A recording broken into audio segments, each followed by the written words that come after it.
Hello, I'm Rachel Nasatka from Radical Alchemy. Excited to share with you today the idiot or asshole conundrum. It's not lost on me that asshole or idiot is another acronym for AI.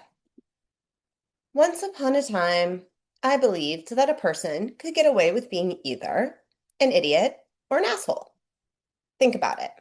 That person you work with who is unpleasant, a total know-it-all, and often short-tempered, but they are like really good at their job.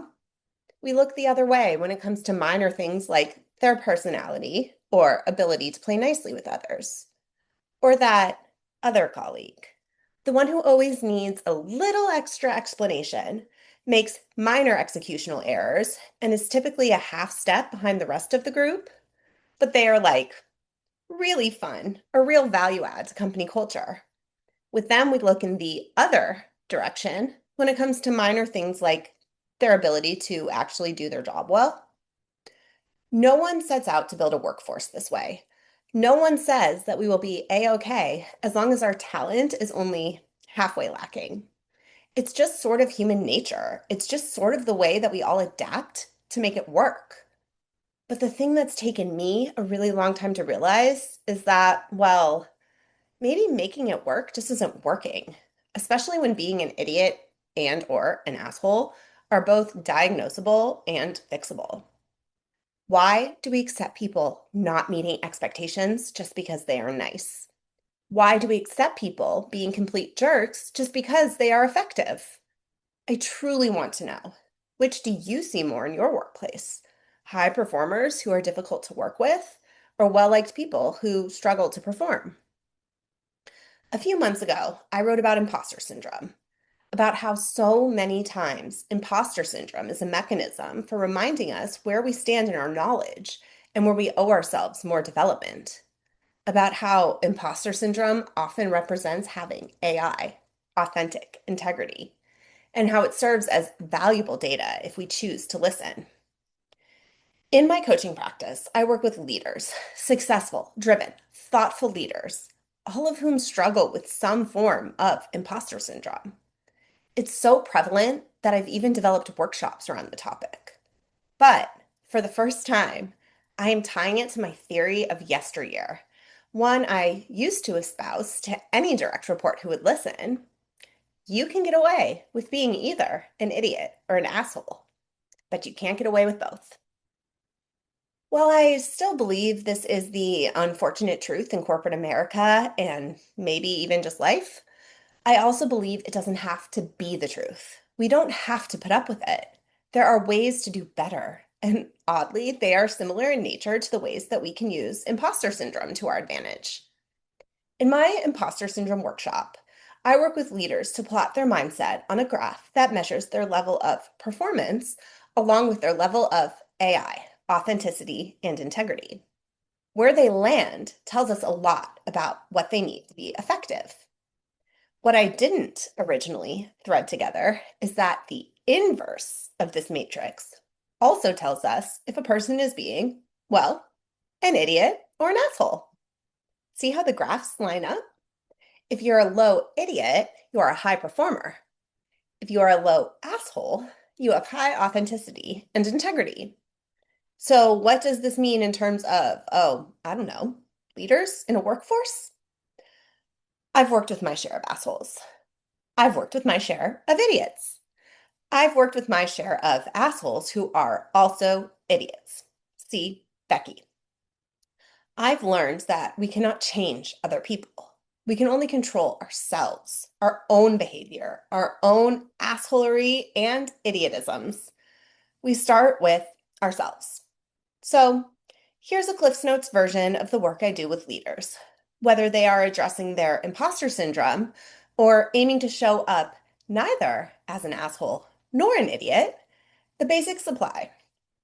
Persona 1, high performer, low idiot, plus low authenticity and integrity, high asshole. The out of touch executive. Often highly successful, but rarely self reflective. Dismiss or ignore doubt and assume success is evidence of their correctness. Appear confident, often because they bypass internal accountability, not because they are internally grounded. The challenge. Sure, this leader might be experiencing personal success in a senior level position, but the fact that they operate with low authenticity and integrity does not translate to sustainable business growth. They likely move from role to role because the light from the bridges they burn is eventually brighter than their effective boardroom manipulation tactics. The opportunity. This leader's success is real, but fragile, built on control, speed, and confidence rather than self-awareness and trust. To drive sustainable business results, this leader needs to develop accountability within themselves, seek honest feedback, and close the gap between what they say and how they lead. Without that shift, they'll continue to achieve short-term wins while quietly undermining long-term credibility and sustainability. Persona 2, low performer, high idiot, plus low authenticity and integrity, high asshole. The idiot and the asshole. Misplaced confidence, rarely feel imposter syndrome because their lack of reflection shields them from recognizing their gaps, tend to externalize blame and perceive themselves as competent, regardless of outcomes. The challenge. This leader will often stay in place longer than they should because, though they are definitely both an idiot and an asshole, they are usually pretty good at pretending otherwise. They often have a sense of bravado that they truly believe is justified, and they are adept at fooling those around them. The key to identifying these folks is seeking data from those who are hardest to fool, this person's direct reports. The opportunity. Once the issue is identified, which is challenging for this type of leader, their biggest growth will come from consciously building self-awareness and basic competence at the same time, starting with accepting that their current approach isn't working. They need to stop externalizing blame, seek unfiltered feedback, especially from direct reports, and develop the skills they've been overestimating. Without that shift, they won't just stall, they'll continue to erode trust and performance around them. This is the most difficult kind of leadership to overcome. I have personally never seen someone like this succeed long term, typically because they lack the self-awareness to challenge themselves in a meaningful way. They are also hesitant to seek external support and development. The first goal with this group is to help move them towards Persona 3 before they can learn to be effective. Persona 3, low performer, high idiot, plus high authenticity and integrity, low asshole. The team player wants to do the right thing, but lacks confidence in their skill or readiness. Integrity is high, but self-doubt is paralyzing. Manifests as hesitation, overthinking, and fear of disappointing others, even when they are capable. The challenge. This leader suffers from imposter syndrome, but has enough self-awareness to know that it's valid. They delay decision-making because they don't feel confident and send teams chasing their tails on work that has no material impact on furthering the business. They lack the skills, tools, and resources to effectively do their jobs, and they know it. They just don't know what to do about it. The opportunity. Oftentimes, this leader does have real skill gaps. The difference between them and Persona 2, however, is that they know it. Where Persona 2 overestimates their ability, Persona 3 often underestimates it. Both require skill building, but Persona 3 will actually do the work. This leader needs to stop waiting to feel ready and instead build competence through doing, prioritizing measurable improvement in a few high-impact skills, making decisions with imperfect information, and learning quickly from feedback.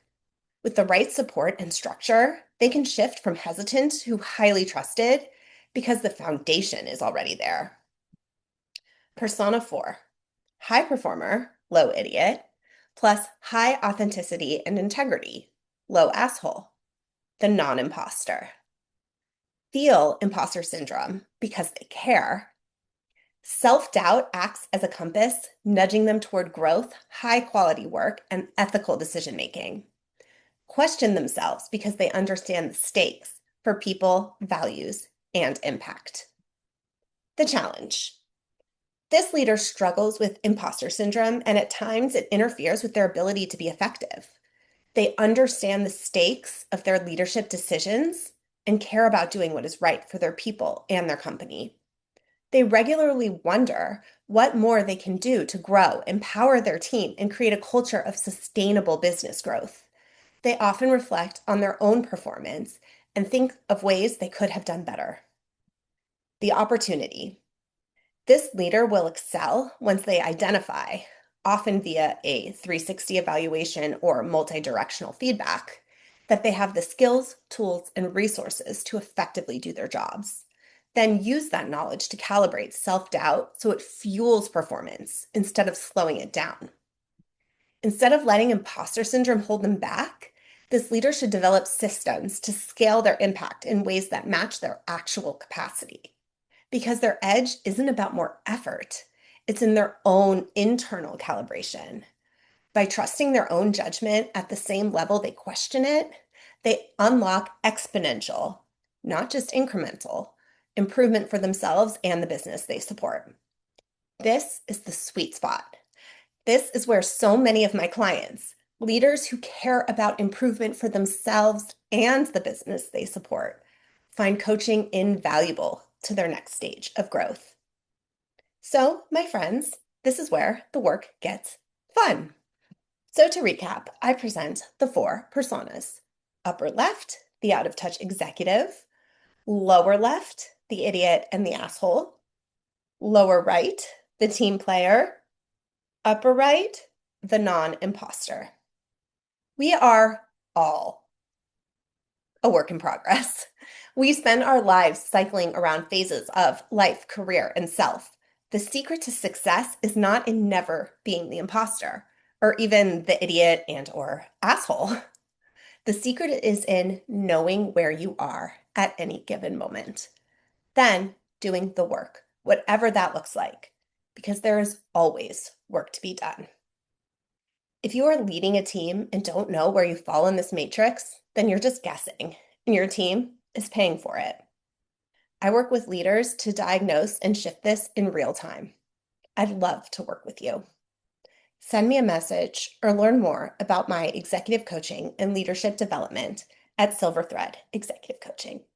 I hope you have a wonderful day.